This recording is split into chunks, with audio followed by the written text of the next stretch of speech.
Karibu sana msikilizaji katika kituo chetu hichi. Bila shaka tuendelee na mwendelezo wa taarifa zetu, tuweze kuhakikisha kwamba tunakufahamisha kuhusu kinachotokea, lakini tuweze pia kukupatia uchambuzi wa kina kuhusu kile ambacho kinatokea na kinaendelea katika nchi ya Tanzania. Na msikilizaji, taarifa nazozipokea ni kuhusu mtu mmoja ambaye ni afisa wa usalama ambaye alitaka kufanya revenge ama alitaka kulipisha kizazi baada ya ndugu yake kupata kuuawa katika maandamano ya Oktoba 29. Na msikilizaji, taarifa hii inanipatia kichwa cha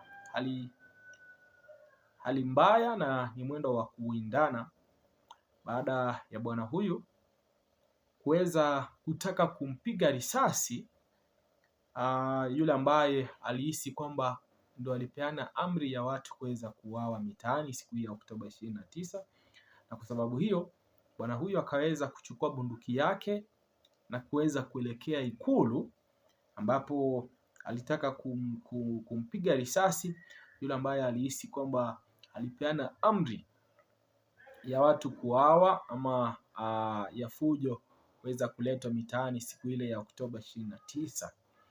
Taarifa hii msikilizaji inaonekana kutoa mwanga siku ya leo, lakini ni taarifa iliyokuwepo, lakini haikuwa ina details kuhusu mambo mengi yaliyoweza kutokea, lakini taarifa hii ina taswira safi siku ya leo, na naomba nikusomee inavyosema, kisha tutaweza kujadili kuona kilichotokea hapa.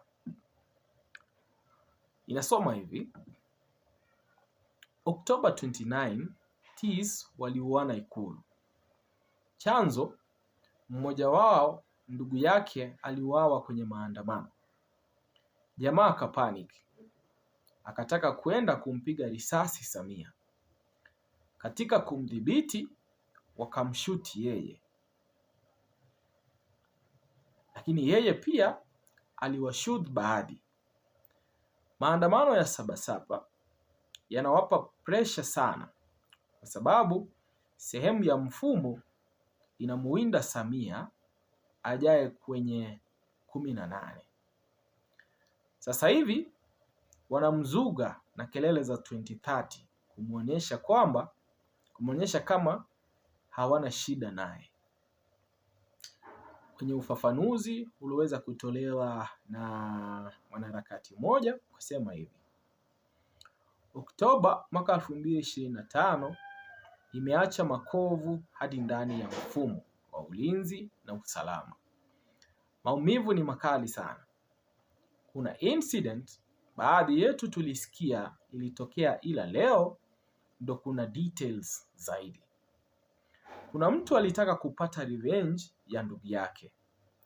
Sasa najiuliza, anaishi kama digidigi huku anajiita rais wa kujipachika. Hujui anayekuchekea ana nini moyoni.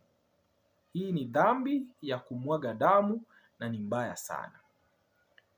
Na huwa mwisho wa mtu aliyemwaga damu si nzuri.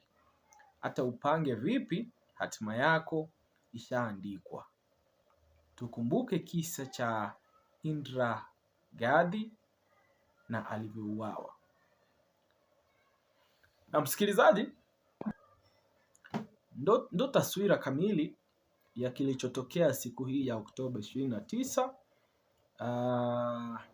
ambayo inapokezwa taarifa hii kwamba siku hii kuna watu waliuana Ikulu, na chanzo ni kwamba kuna mtu ambaye ndugu yake aliuawa kwenye maandamano yale ya Oktoba 29, na mtu huyu alikuwa anahudumu katika eneo hili la Ikulu.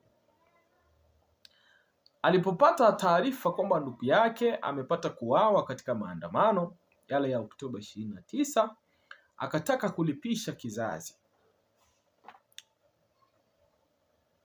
Akataka kuhakikisha kwamba amefanya revenge ya ndugu yake aliyeweza kupigwa risasi, na kwa kufanya hivyo akakwenda Ikulu ili aweze kumpiga risasi Samia Suluhu, kwa sababu kulingana na yeye alihisi kwamba Samia ndo alipeana maelekezo ya watu kuuawa mitaani.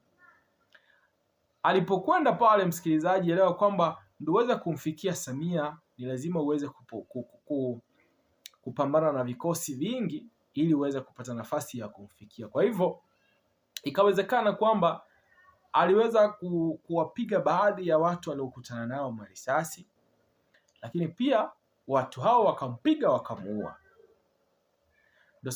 Ndo sasa taarifa hii ikawa kwamba bwana huyu kwa kutafuta kulipisha kisasi cha ndugu yake akapata kuuawa siku hiyo ya Oktoba 29 baada ya kuelekea kutafuta revenge ya ndugu yake. Ndio maana sasa taarifa hii imeendelea kusema hivi: maandamano ya Sabasaba yanawapa pressure sana, kwa sababu sehemu ya mfumo inamuwinda Samia ajaye kwenye 18.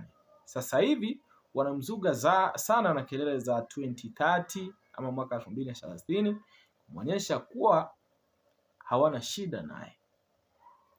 Sasa msikilizaji, picha mzima ya maandamano yale ya Oktoba 29 yanafananishwa na maandamano haya ya Sabasaba ambayo wanahisi kwamba yanaweza kuwa na watu kuhitaji kulipia ama kufanya hii revenge ama kuendelea na mambo haya yaliyoweza kuanzishwa siku hii ya Oktoba 29 baada ya bwana huyu kuonekana kukasirishwa sana na kifo cha ndugu yake na akataka kufanya revenge kwa yule ambaye alihisi kwamba alisababisha ndugu yake kuuawa.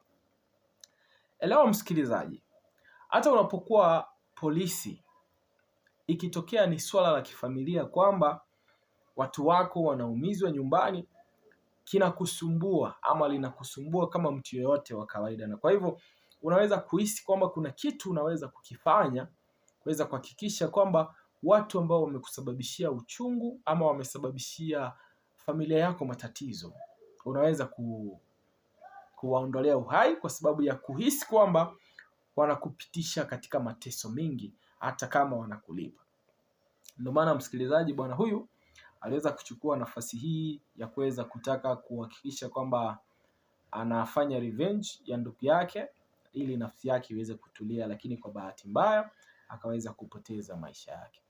Achia maoni yako msikilizaji kwenye comment section, lakini pia endelea kutufuatilia ili kuhakikisha kwamba tuendelea kufahamisha kuhusu kinachotokea na kuweza kuhakikisha kwamba unapata ufahamu wa kinachoendelea.